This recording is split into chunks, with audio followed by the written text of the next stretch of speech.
Hey Planner fam, welcome back to another video by yours truly. Yes, I'm a unicorn. I'm coming to you with an unplanned video.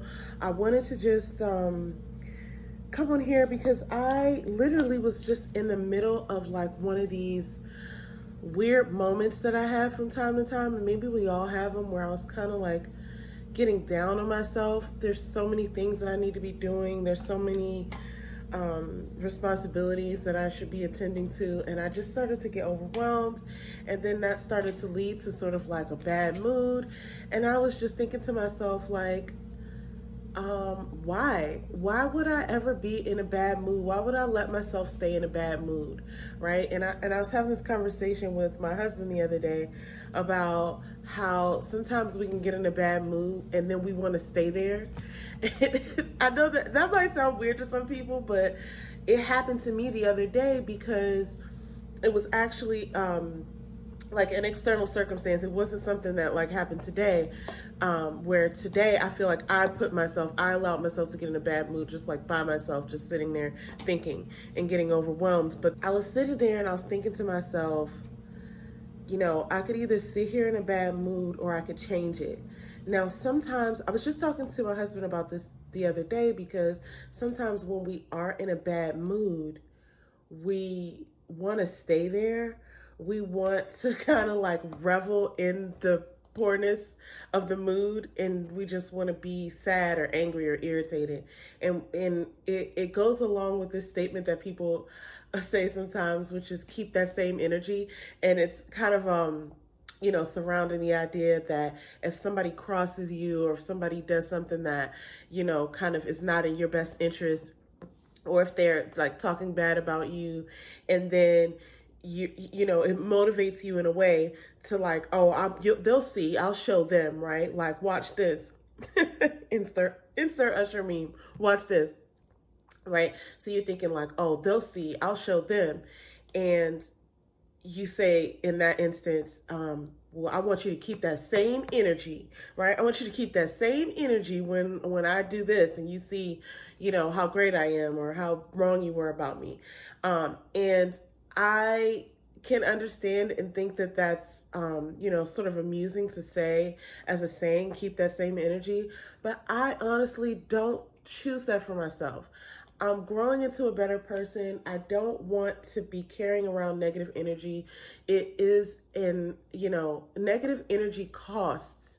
It's very expensive carrying around negative energy. It costs you, positive experiences. Sometimes it can cost you your health.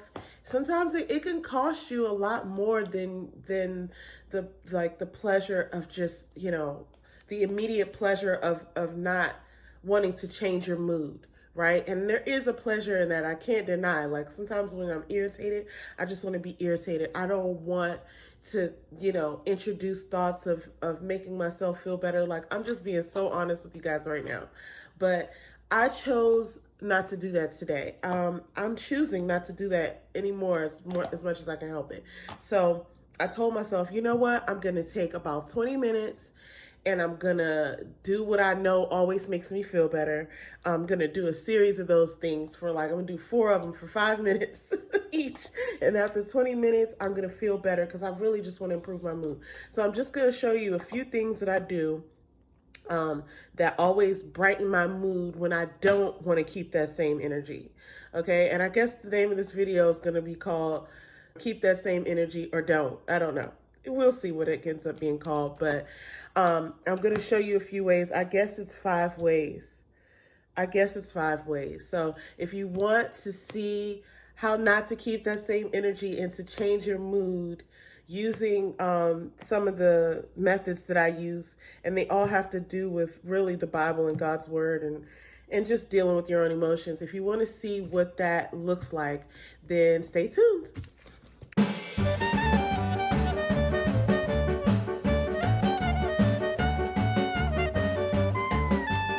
So I've got a few things here. You can tell I got a couple things, and I got one off to the side that I'll pull in. Some of this could get personal, so I'm going to try not to use anything that I will have to blur out later, but I just wanted to talk about a few of the things that help me. I'm gonna start with the thing that I do most immediately, I think, and then I will jump into some of the other things. And so I guess they'll kind of like go progressively up, or, everybody's different. Maybe one of these things will work for you. This is my Planner Perfect Traveler's Notebook. And obviously planning makes me feel better, especially, what prompted my sort of like weirdness today was just feeling overwhelmed. And so planning does help me just to,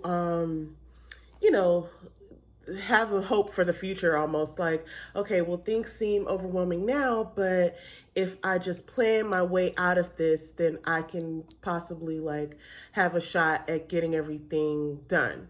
And I won't be so overwhelmed, or I could at least get it out of my head. So that's one of the things I'll do is I'm using my Planner Perfect Traveler's Notebook right now, but you could do this in anything. In fact, I'll go ahead and pull over some of these, just some regular 3x5 index cards. Let me just mention this first before I even pull out Planner Perfect, because I might have to say a few things about Planner Perfect.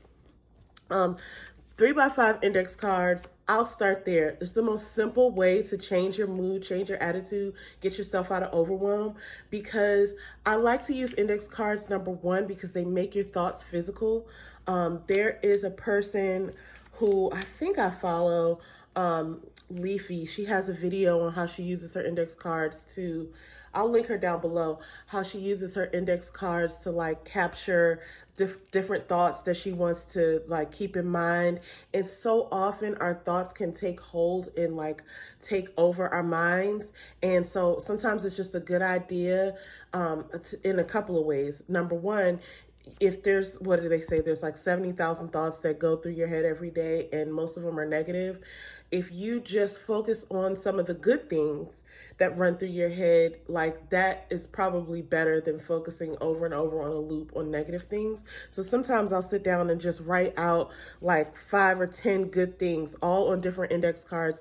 And even writing it out, the act of writing it out helps me. But most of the time I use these for tasks and organization. So like, let's say I have a project that I'm working on and it has like 4 steps, or there's like several things that I need to remember, like, oh, I gotta schedule this meeting and I gotta, do this thing and put this in this system. And each thing has like 2 or 3 steps. Well, I'll just write out everything that I need to do, even in different categories, right? And then at the end of it, I'll typically come away with like 25 cards. And then what I'll do after that is so then I'm like, okay, I have them here. Now I'm not responsible for keeping the ideas in my head. They're now on cards, and then I can just prioritize them, right? So then I have 25 cards of things that I definitely need to do. Not all of them need to be done right away, and they're all on cards, so I don't have to rely on my memory and have the stress of forgetting things. Once I have those cards, then it's all a matter of putting them in categories or putting them in priority order. And that's the great thing about index cards, because you can say, okay, this is really important. Okay, this is very important also. Okay, this is very important. Now, if that were a list, that's fine. You got your 3 most important things, but oftentimes something else pops in, and that 4th thing that pops in might trump all of these, and they need to go at the top. That's why I'm like, put everything on index cards, and I can always just move them around and utilize them that way. So, and sometimes I'll just write a memory verse. I'll write a Bible verse or just a nice saying to myself, so that when I'm sorting through my cards, I can just have an affirmation or something that I need to remember that like lifts me up. So I love index cards. That's probably sort of like tip number 1. Number 2, it's kind of similar, so I'll bring back in this Planner Perfect journal. If you do not know about Planner Perfect, I implore you to please go and look up videos, YouTube videos by Planner Perfect. The CEO and founder, her name is Jenny Penton. Actually, I don't know if she's the CEO. I don't know their company structure, but she founded Planner Perfect, and she is an amazing Christian woman. She definitely is very inspirational to me.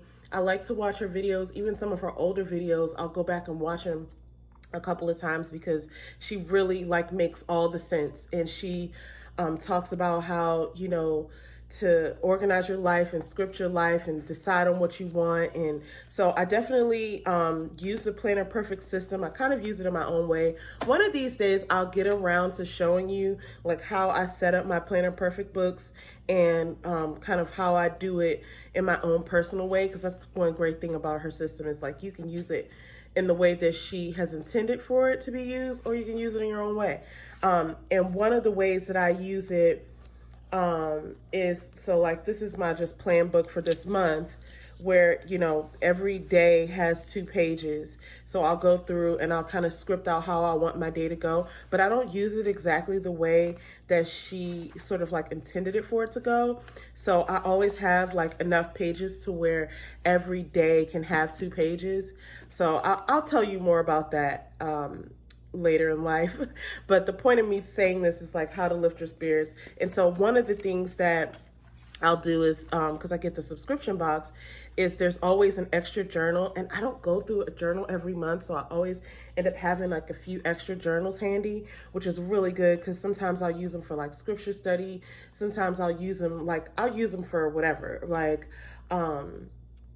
if I feel like I need to use a journal for something, I have so many, because I have, you know, over the months of being a subscription box subscriber, I've gotten extra ones and I've still been using the last journal. Plus I've ordered some journals in addition to the ones that come in the boxes. So what I'll do is, let's say it's a project like cleaning or organizing something or setting up a filing system or whatever. I'll take a journal, like a blank journal, or they come in lined, a grid, or you could get one of those, this is a wide traveler's notebook that I got from her site, but they come in all sizes. I actually use those Moleskine Kahir, I hope I'm saying it right, notebooks sometimes when I just need something and I know I'm not going to like make a lot of decorations, because her plan books are so delicious. They have this wonderful paper.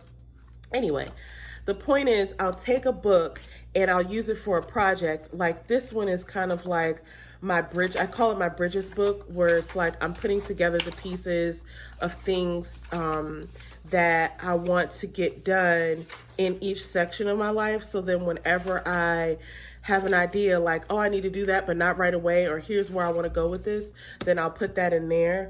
I'm using this book differently this month, but it's blank right now, so I've only just numbered the pages. And then sometimes I'll use it for like scripture study or journaling. So it's always nice just to get the thoughts out of your head. Sometimes I'll just have a book just for brain dumping, like just to scribble up, just to pour out whatever I have in my head, so that I could just see it on paper and then transfer it over into my schedule. So I definitely recommend, I guess the whole deal is like brain dumping or planning, and just planning in detail as to like what it is that you want. If you know what you don't want, then it should be pretty simple to identify that and then flip it. Right? If you can describe your most horrible like circumstance and like how you hate everything, then you should be able to flip that and say what would be better. And so that's what I kind of use journaling and planning for. And sometimes I have these great ideas and I'm like, oh, this will be great, and it'll have this bell and this whistle, and we'll do it at this time and this place. And sometimes those things come to me in an affirmative way, but lots of times they come to me in a sort of a negative way, and I have to flip it. So if you are having an issue with being overwhelmed or having negative thoughts, one good way to figure it out is to describe, you know, what it is that you're seeing that you don't like, and then flip it over and say, well, if this is what the worst is, then the best would look opposite of that, and then describe that. So that's what I like to do when I'm planning. So that's I guess number 2. So we got index cards, and then we have planning. A third thing that I like to do, you may have seen these are just those little novelty cards. I feel like I got these at like either a Christian bookstore or like the Wegmans or something. And they have those little sections where you can get like coffee mugs and magazines and little stuff like that. These are so necessary when you need them. And actually, I would actually say these as well as a couple of those little books that I have that are like prayers for hard times or whatever. Like these little things, like you see things like this in the store and you're like, I definitely don't, I don't need to buy that. But sometimes I'm just telling you, one of these little cards can speak to me in a way that'll remind me, okay, everything's not as horrible as I've made it out to be in my mind. So on the top here it says 101 messages to encourage and inspire. And I'm not, affiliated with any of these things that I'm showing you. I just want to tell you how, how things work for me. So I'll just use these really randomly and I'll just pull one out, right? Or I'll just pull out 3 or 4 of them and, whatever. And in the front, keep calm and trust God. And some of them have sayings on them and some of them have like Bible verses on them. So this one is the Lord says, Psalm 32:8, I think. The Lord says, I will guide you along the best pathway for your life. I will advise you and watch over you. Right? So you're just going through some overwhelm or some issues. 101 messages to encourage and inspire. This one has 2 verses. I entrust you to God and the message of his grace that is able to build you up and give you an inheritance. Acts 20:32. 2 Timothy, God has not given us a spirit of fear, but a power of love and a sound mind.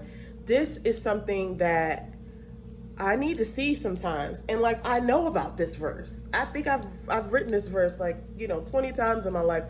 I mean, not even in my life, 20 times in the last couple years, right? Like just remembering this verse, but something about seeing it, right? It's just like, yeah, that part, So anyway, these are always like nice. And then once you're done with them, like sometimes I'll write them out. And sometimes, so a little part 2 to this, sometimes what I'll do, just kind of like going with that last thought about thinking negatively. If I'm thinking a negative thought, I'll try to flip it and I'll look for a Bible verse that helps me with whatever that is, right? So like maybe I'm fearful, or maybe I'm overwhelmed, or maybe I'm, angry or irritated, or maybe I'm, I don't know, envious. I'm never envious, so like I don't say never, but that's not something I normally go through. But it's always something like having to do with like downing myself or not having confidence in myself or being irritated or being overwhelmed. So like whenever I have one of those negative emotions, I'll look for a Bible verse, right? And you can just Google it. You can go to places like Bible Gateway, Blue Letter Bible. Like there's so many places online. You could just go and just search for a keyword, or you could Google it from Google and say like, hey, Bible verse for, whatever, and just fill in the blank. And then whatever verses come up, you can kind of like look at them. I always still like to go back to the Bible, go back to like Bible Gateway or even my actual Bible and look it up, because sometimes on websites people quote Bible verses and they're not exact. So I also like to read the entire chapter, which gets me into the next part, which is memory verse writing. So this is one of those ways that I actually meditate on the word. You know how they say like you should meditate on God's word? And I didn't always understand what that meant, and it probably means something different to every one of us individually.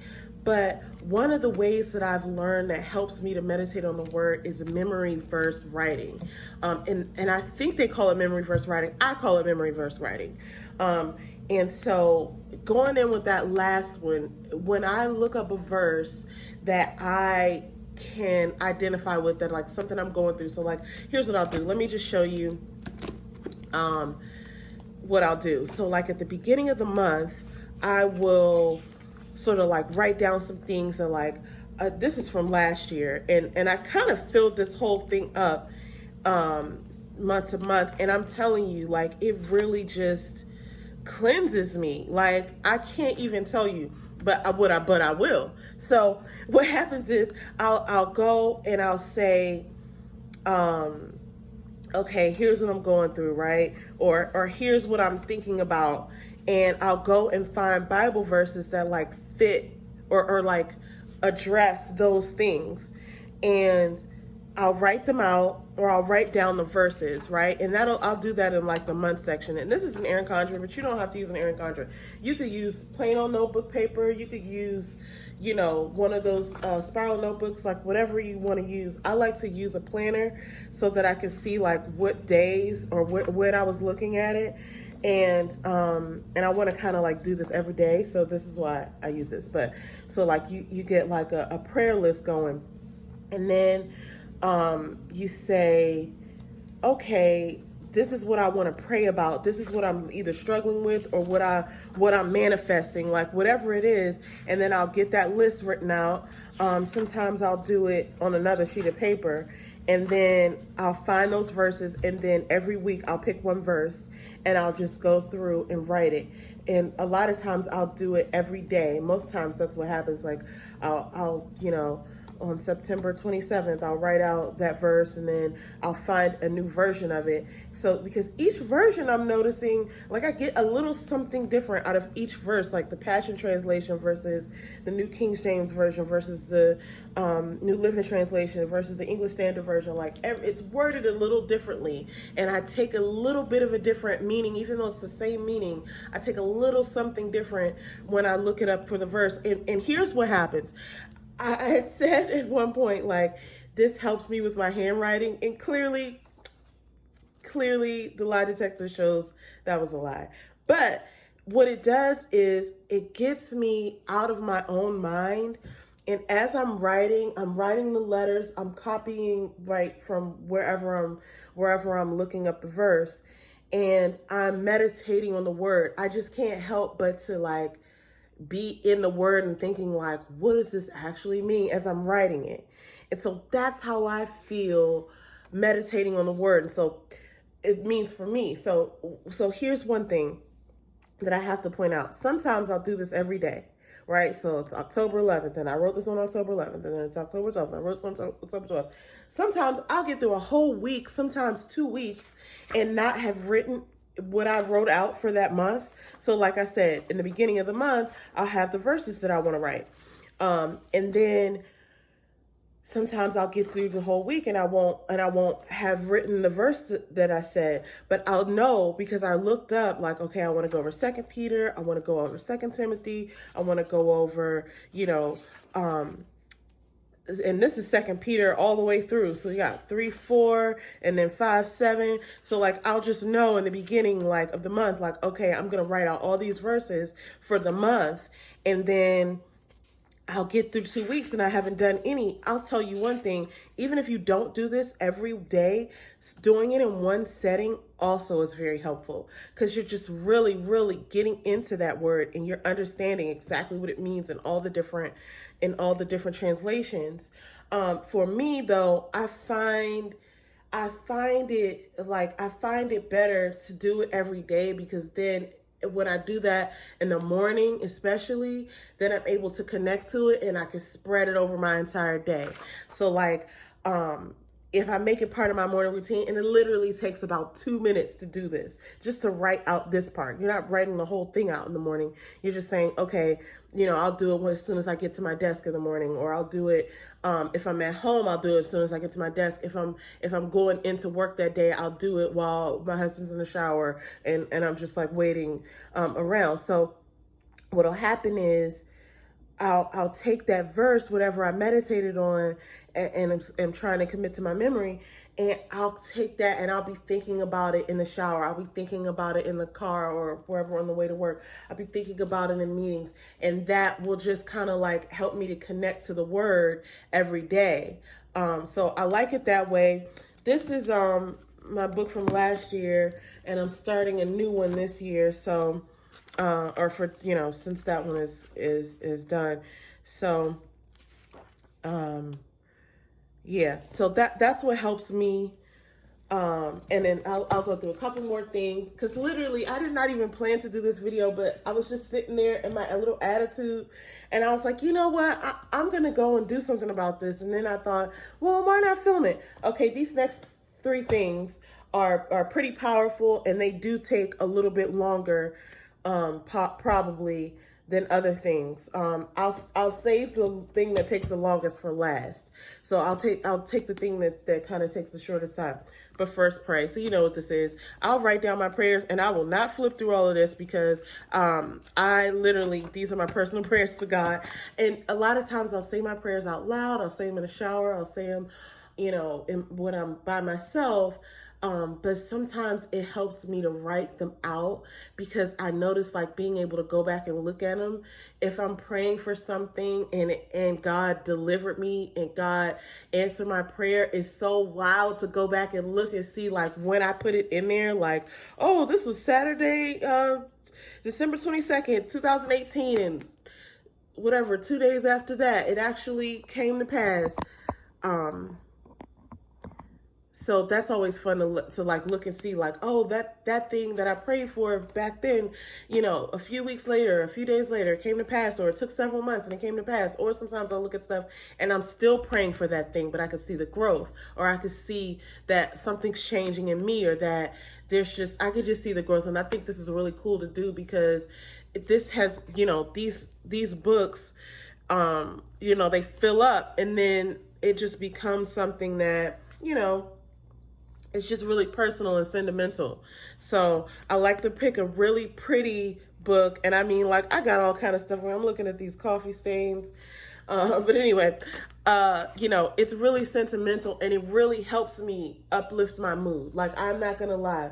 When I put that thing in there and it's a prayer and it's in there and it's done, you can just let it go. Okay, so the next thing is war bindering. Now, thing about war bindering is that, it's kind of like the prayer book, but not really, because you're getting real specific. And what I did with my war binder is I broke it all down with tabs of different areas of my life. My prayer life, my early morning ritual, I call it, so like music, cleaning, all this stuff that I have in here, all of these little areas of life that I feel like I want to focus on, working out. And then when I have a specific prayer or a specific ask or a specific just like, struggle, challenge, thought, idea, sometimes I'll go in here and put it in here, and then I'll, sometimes you can find a Bible verse for some stuff, but sometimes I'll just, put it in here and just make a prayer out of it. And I like to use a happy planner because, or, like anything with a disc system, because that way I don't always have to have this with me. So like if I'm sitting at work, or, if I'm at the office, or if I'm out, somewhere, and it isn't like I'm going to take this paper with me everywhere, but like a lot of times I'll have some paper like this wherever I am, and I don't have to like go and get this. Or sometimes I'll have an index card with me, or a sticky note, and I can transfer it in here later. Or if I have some of this paper with me, which I normally have some in my office, then I can write out whatever I need to write out and then put it in here later. And then I have something in here about anxiety and fear. And I can be honest about that. I have anxiety and fear sometimes. Like, let's just be real. So I wrote this whole, prayer out, and it's just basically like a little note to God. Like, it's like a text message to God. Like, hey, God, hey, what's up? It's me. I come to you, Father, and I have this anxiety and fear, and I just want to give it to you, and I want to know what you think about that and what you want to say, and then I'll sit there in silence, and this is what he said to me. Okay, he said, go look up Esther 4:14, look up Philippians 4:6-7, and I don't even remember exactly what these things were, or like exactly what these verses say, but this is like literally what happens. Like, I'll go and I'll say, hey, God, text message from Faith, and I'll write it down on here, and then I'll get this, I'll look it up, and then I'll say, oh, okay, let me look at these. And then what I like to do when I get these is I'll go and I'll read. So if it says Jeremiah 29:11, I'll read all of Jeremiah 29. so that I can see how 11 fit within the context.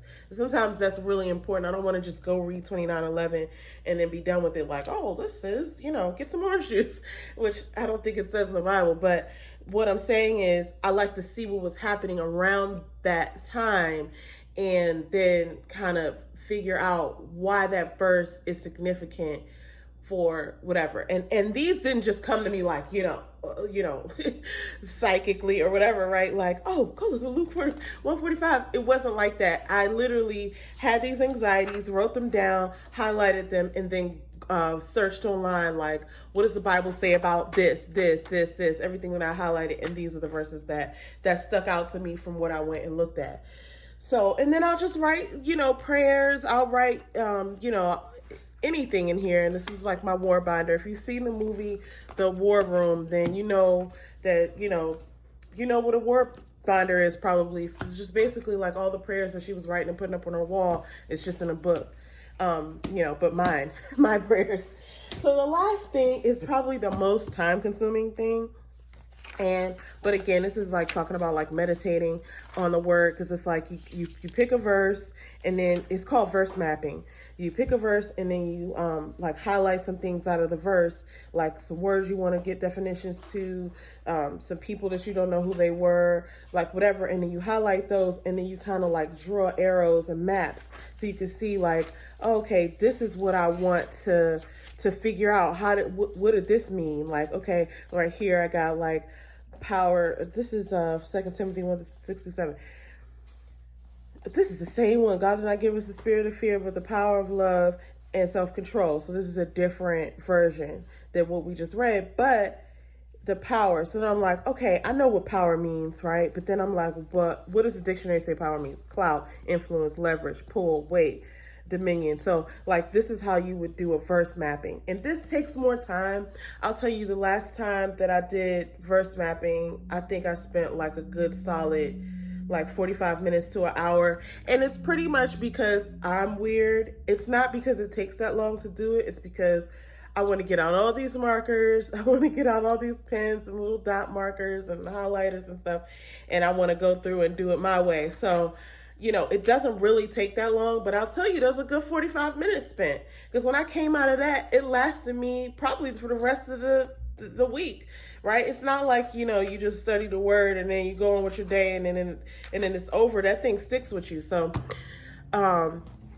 those are just a few of the things, and I'm about to get into this right now because it just struck me that I should probably just film it, but I definitely even feel better having shared it with you. And, hopefully that was helpful to somebody out there. But yeah, that's what I'll be doing, and I hope you had a great time watching. And comment below and tell me how you, lift your mood. All right, thanks guys. See you next time.